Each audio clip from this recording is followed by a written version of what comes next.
निर्गमन ग्रंथ अध्याय 34। प्रभु ने मूसा से कहा, तुम पहले की पाटियों के समान ही अपने लिए दो पत्थर की पाटियां बनाओ। मैं उन पाटियों पर वे बातें लिखूंगा जो उन पहली पाटियों पर थी, जिनके तूने टुकड़े कर डाले थे। कल प्रातःकाल तैयार रहो। कल प्रातःकाल सिनाई पर्वत पर चढ़ो और पहाड़ की चोटी पर मेरे सामने उपस्थित हो जाओ। तुम्हारे साथ और कोई ऊपर नहीं चढ़े। सारे पर्वत पर कोई दिखाई नहीं दे। पर्वत के पास भेड़ या गाय नहीं चरे। मूसा प्रभु के आज्ञा अनुसार पत्थर की वह दो पाटियां हाथ में लिए हुए बहुत सवेरे सिनाई पर्वत पर चढ़ा। प्रभु बादल के रूप में उतरकर उसके पास आया और अपना प्रभु नाम प्रकट किया। प्रभु ने उसके सामने से निकलकर कहा, प्रभु प्रभु एक करुणामय तथा कृपालु ईश्वर है। वह देर से क्रोध करता और अनुकंपा तथा सत्य प्रतिज्ञता का धनी है। वह 1000 पीढ़ियों तक अपनी कृपा बनाए रखता और बुराई, अपराध और पाप क्षमा करता है। मूसा ने तुरंत दंडवत कर उसकी आराधना की और कहा, प्रभु, यदि मुझ पर तेरी कृपा दृष्टि है तो मेरा प्रभु हमारे साथ चले। ये लोग हठधर्मी तो हैं, किंतु तू हमारे अपराध तथा पाप क्षमा कर दे और हमें अपनी निजी प्रजा बना ले। प्रभु ने उत्तर दिया, मैं तुम्हारे लिए एक विधान निर्धारित करता हूँ। मैं तुम्हारे सभी लोगों के सामने ऐसे चमत्कार दिखाऊंगा जैसे मैंने अब तक न कभी सारी पृथ्वी पर और न कभी किसी राष्ट्र के सामने दिखाए। जिन लोगों के बीच तुम रहते हो वे समझ जाएंगे कि जो कार्य मैं प्रभु तुम्हारे लिए करूंगा वे कितने विस्मयकारी हैं। जो आदेश मैं आज दे रहा हूँ उनका पालन करो। मैं अमोरियों, कानानियों, हित्तियों, परिज्जियों, हिवियों और यबूसियों को तुम्हारे सामने से भगा दूंगा।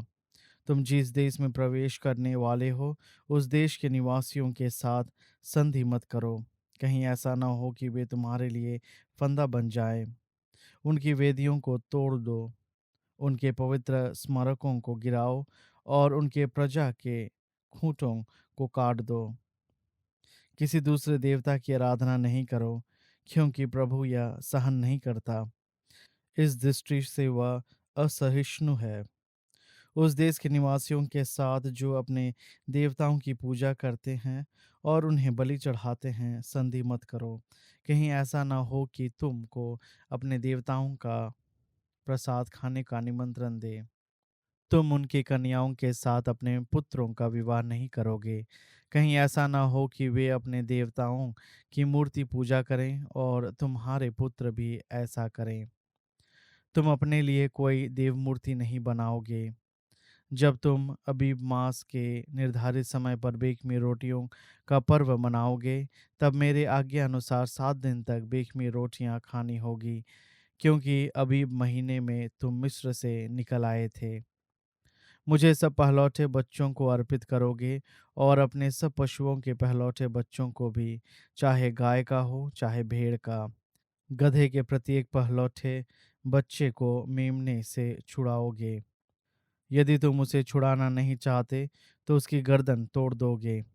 अपने पुत्रों के प्रत्येक पहलौठे पुत्र के बदले कुछ देकर उसे छुड़ा लोगे।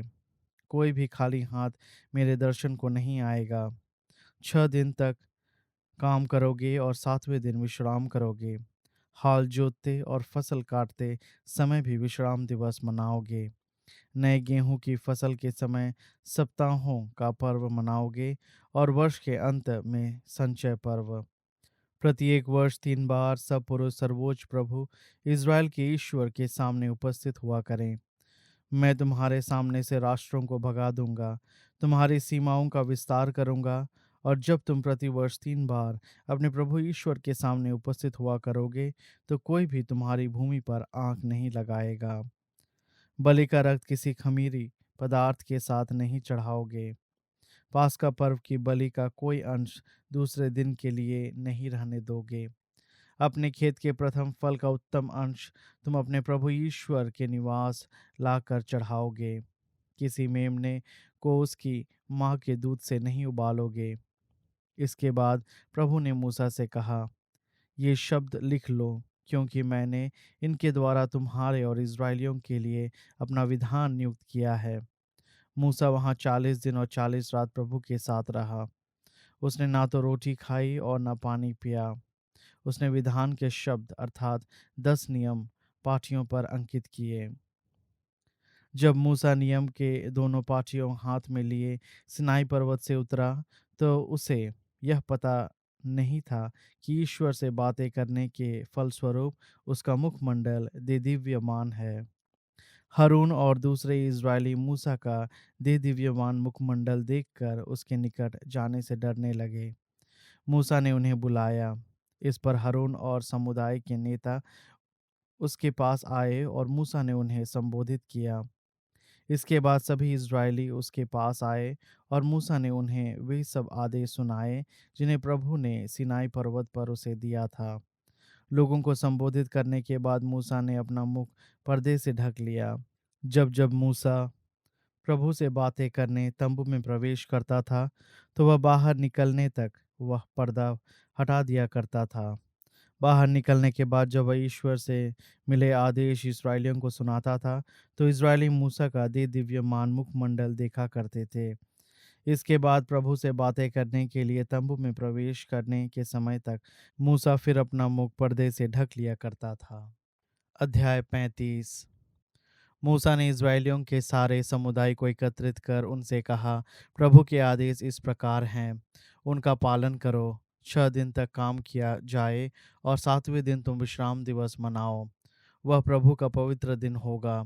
जो इस दिन काम करेगा उसे प्राणदंड दिया जाएगा। विश्राम दिवस पर अपने घरों में आग नहीं सुलगाओ।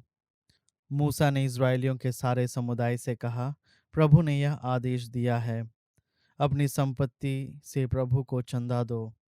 जो चाहता है वह प्रभु को अपना चंदा अर्पित करे। सोना, चांदी और कांसा, नीले, बैंगनी और लाल रंग के कपड़े और छलटी, बकरी के बाल, मेढ़ों की सीजी हुई लाल खालें और सूस की खालें, बाबुल की लकड़ी, दीपक के लिए तेल, अभियंजन के तेल और सुगंधित लोबन के लिए मसाले, एफोद और वक्षपेटिका में लगाने के लिए सुलेमानी और अन्य मणियाँ। तुम में जो शिल्पकार हो वे आकर प्रभु के आदेश के अनुसार सब कुछ तैयार करें। निवास, उसका तंबू और उसका आवरण, अंकुड़े, चौखटें और छड़, उसके खूंटे और उसकी कुर्सियाँ, मंजूसा और उसके डंडे, छादन फलक और उसका पर्दा, मेज, उसके डंडे और उसका सब सामान, भेंट की रोटियां, पात्रों और दीपकों के साथ दीप वृक्ष और दीपकों के लिए तेल, डंडों के साथ धूप वेदी, अभियंजन का तेल और सुगंधित लोबन, निवास के द्वार पर का पर्दा, कांसे की झांझरी के साथ बलि वेदी, उसके डंडे और उसका सब सामान, चिलमची और उसकी चौकी, आंगन के पर्दे, उसके खूंटे, उसकी कुर्सियां और आंगन के द्वार के लिए पर्दा, तंबू की खूंटियां और उसके साथ की आवश्यक रस्सियां, पवित्र स्थान की सेवा में उपयोगी बुने हुए वस्त्र, याजक हारून के पवित्र वस्त्र और उसके पुत्रों के वस्त्र, जिन्हें धारण कर वे याजकीय सेवा करें। इस पर इस्राएलियों का सारा समुदाय मूसा के पास से चला गया।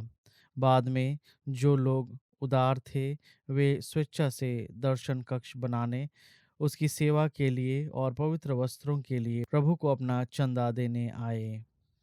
पुरुष और स्त्रियां समान रूप से स्वेच्छा से जुगनू, बालियां, अंगूठियां, भुजबंधु, सब प्रकार के स्वर्ण आभूषण ले आए। वे प्रभु को अपना सोना अर्पित करते थे। जिसके पास नीले, बैंगनी और लाल रंग के कपड़े या छलटी के कपड़े या बकरी के बाल या मेढ़ों की सीजी हुई खालें या सूस की खालें थी, वह उन्हें ले आया।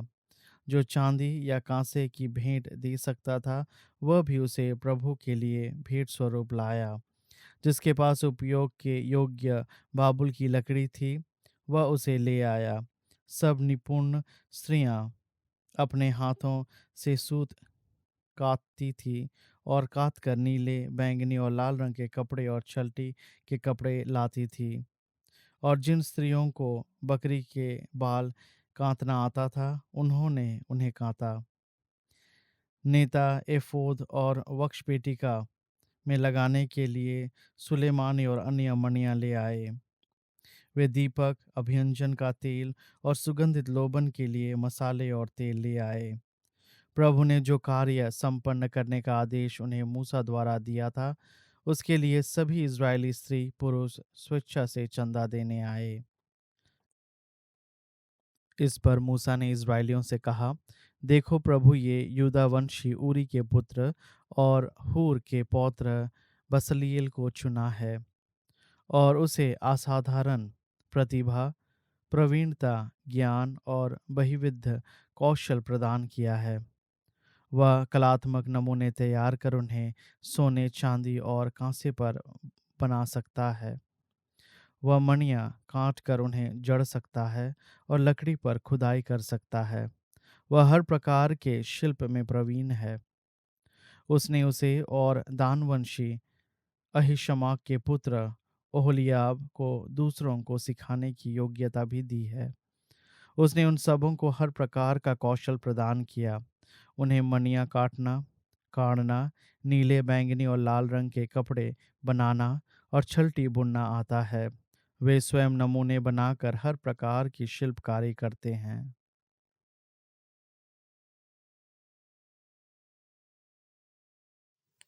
स्तोत्र ग्रंथ अध्याय 52।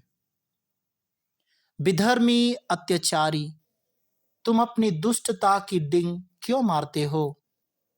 तुम दिन भर षड्यंत्र रचते हो। कपटी, तुम्हारी जीभ तेज उस तरह जैसी है। तुमको भलाई की अपेक्षा बुराई और सत्य की अपेक्षा झूठ अधिक प्रिय है। कपटी जीवा, हर विनाशकारी बात तुमको प्रिय है। इसलिए ईश्वर सदा के लिए तुम्हारा विनाश करेगा और तुमको तुम्हारे तंबू के भीतर से छीन लेगा।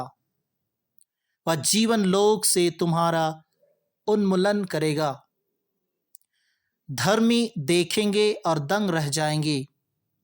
वे यह कहते हुए इसका उपहास करेंगे, इस मनुष्य को देखो, इसने ईश्वर को अपना आश्रय नहीं बनाया था। इसे अपनी अपार संपत्ति का भरोसा था और यह अपने कुकर्मों की डिंग मरता था। किंतु मैं जैतून के हरे भरे पेड़ की तरह ईश्वर के घर में लगा हुआ हूँ। मैं प्रभु की सत्य प्रतिज्ञता का सदा सर्वदा भरोसा करता हूँ।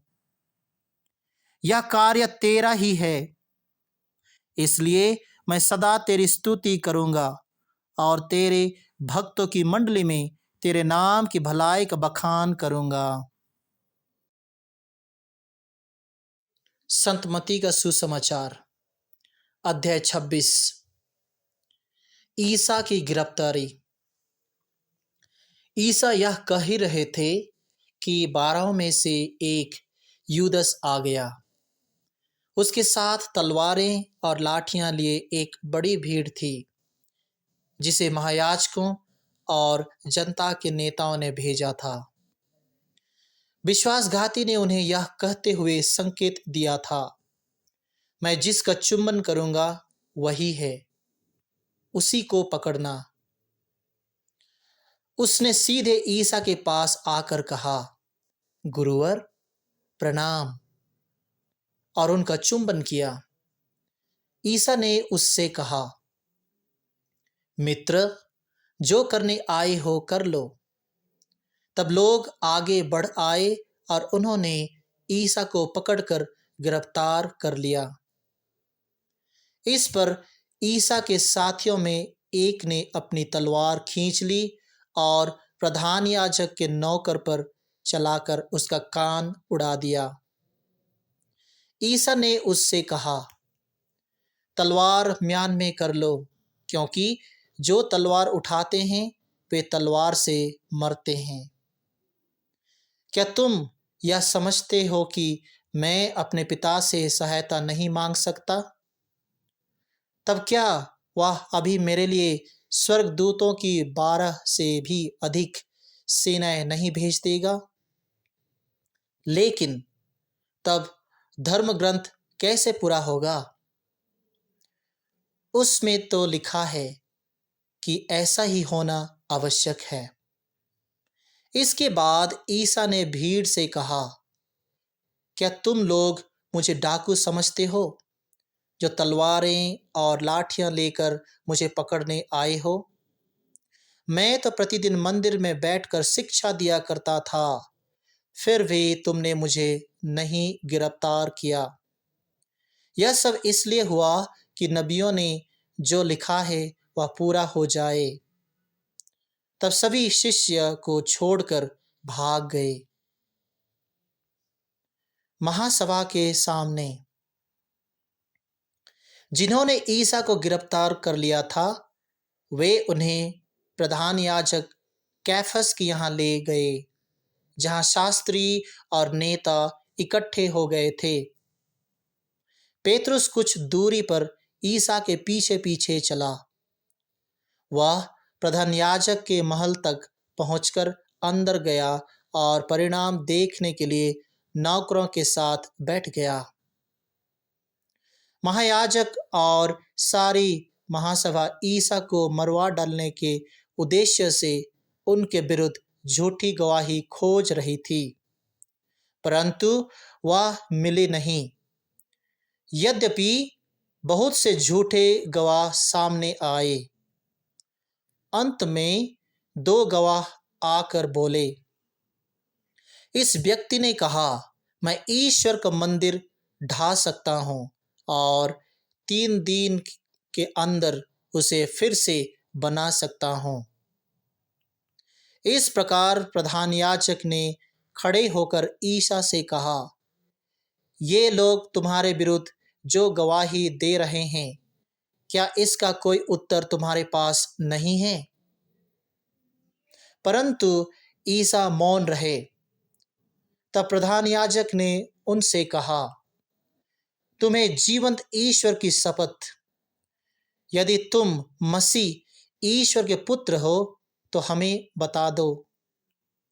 ईसा ने उत्तर दिया, आपने ठीक कहा, मैं आप लोगों से यह भी कहता हूं, भविष्य में आप मानव पुत्र को सर्वशक्तिमान ईश्वर के दाहिने बैठा हुआ और आकाश के बादलों पर आता हुआ देखेंगे।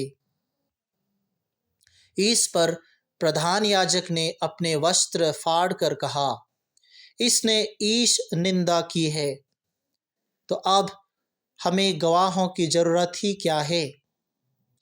अभी अभी आप लोगों ने ईश निंदा सुनी है, आप लोगों का क्या विचार है? उन्होंने उत्तर दिया, यह प्राण दंड के योग्य हैं। तब उन्होंने उनके मुंह पर थूका और उन्हें घूंसे मारे। कुछ लोगों ने उन्हें थप्पड़ मारते हुए यह कहा, मसीह, यदि तू नबी है तो हमें बता, तुझे किसने मारा है? पेतरुस का अस्वीकरण। पेतरुस उस समय बाहर प्रांगण में बैठा हुआ था। एक नौकरानी ने पास आकर उससे कहा, तुम भी ईसा गलीली के साथ थे। किंतु उसने सबके सामने अस्वीकार करते हुए कहा, मैं नहीं समझता कि तुम क्या कह रही हो। इसके बाद पेतरुस फाटक की ओर निकल गया, किंतु एक दूसरी नौकरानी ने उसे देख लिया और वहां के लोगों से कहा, यह व्यक्ति ईसा नाजरी के साथ था। उसने शपथ खाकर फिर अस्वीकार किया और कहा, मैं उस मनुष्य को नहीं जानता। इसके थोड़ी देर बाद आसपास खड़े लोग पेतरुस के पास आए और बोले, निश्चय ही तुम भी उन्हीं लोगों में से एक हो। यह तो तुम्हारी बोली से स्पष्ट है। तब पेतरुस